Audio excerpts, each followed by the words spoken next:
Good morning. My name is Cordelia. This morning I'm here to inform you about the culture of Nigeria as it relates to marriage. I don't know how many people have been to Nigeria here or other parts of the world. No? I know. I wasn't thinking that maybe someday, sometime, there will be an opportunity that you will go, not just Nigeria, but maybe other parts of the world.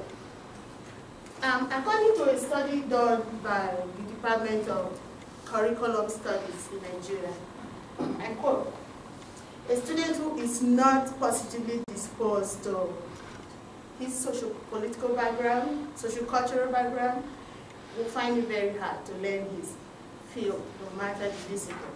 So, the idea of culture in our various field of study is not going to be overemphasized. We better know that if we hope to excel in our different fields of study, you have to be very versed in whatever culture that you're from.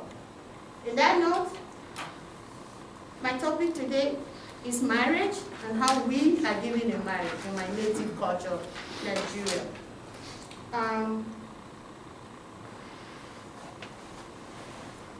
So many people around the world, they view marriage as marriage between man and woman.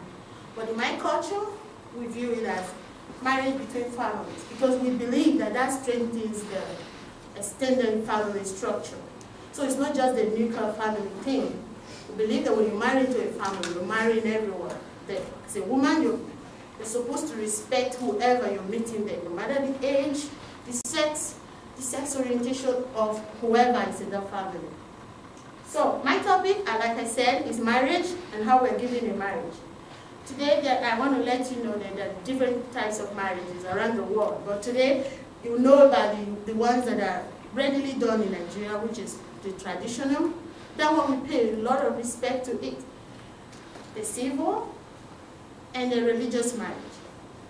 The traditional, I'm going to be doing a little bit of it because the civil and the religious is not quite different from what we see in other parts of the world. In the traditional marriage, there are certain steps that have to be taken before one can say, oh, yeah, I want to marry this man. He has asked me to marry him. You have to ask your parents. You have to date. You have to be cautious. The guy has to propose to you. Do you want to marry? Do you find me appreciative enough to spend the rest of your life with me? These are decisions you can make, but not just you in isolation. You have to be making it at every step of the way with your family members. So after all that, he proposes to you, you accept, you have to take him to your parents to find out, seek their opinion. And then, I'm going to stop there a little bit. According to a CIA current website, Nigeria has a lot of ethnic groups, 250 ethnic groups. We speak about 400 languages. We have a population of about 150 million people. Out of that 250 ethnic groups, there are lots of intertribal marriages. People marry from different tribes. So, for instance, my husband and I, we don't speak the same language. So it has to come to my family to marry. And there has to be an agreement before I can go ahead and do whatever. Because there are certainly going to be disagreements. Oh, you're not going to go there. Oh, you're going to be too far away. Really?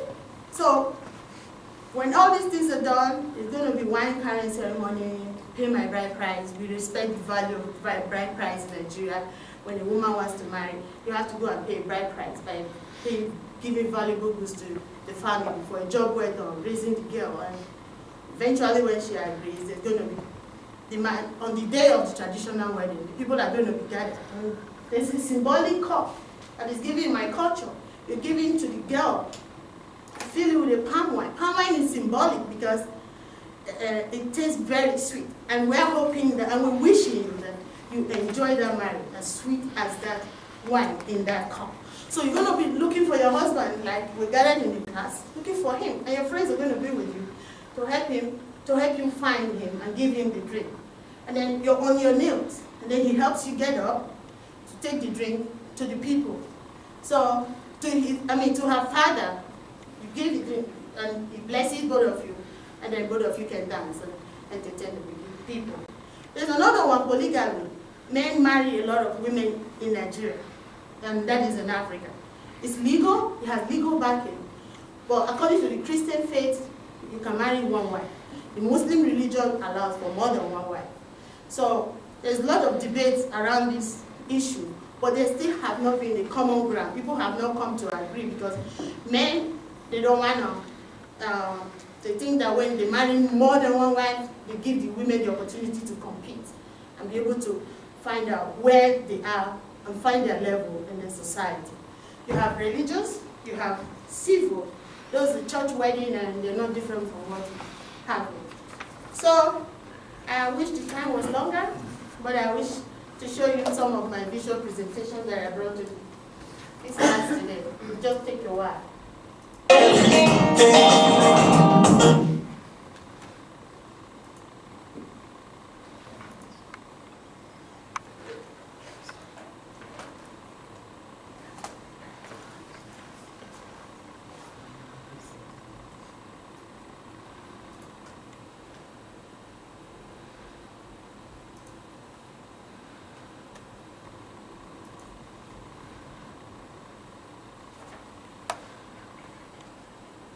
These are the traditional attire that we wear when we want to marry. This one goes with the church wedding. That's the wedding in the church. This is some of the ways that we dress when we want to get married. And normally, it's a very formal feel and so much excitement in the air. That's the symbolic club, girl kneeling before her husband. I hope I've been able to inform you well enough about a little bit of my culture as it relates to marriage. Thank you.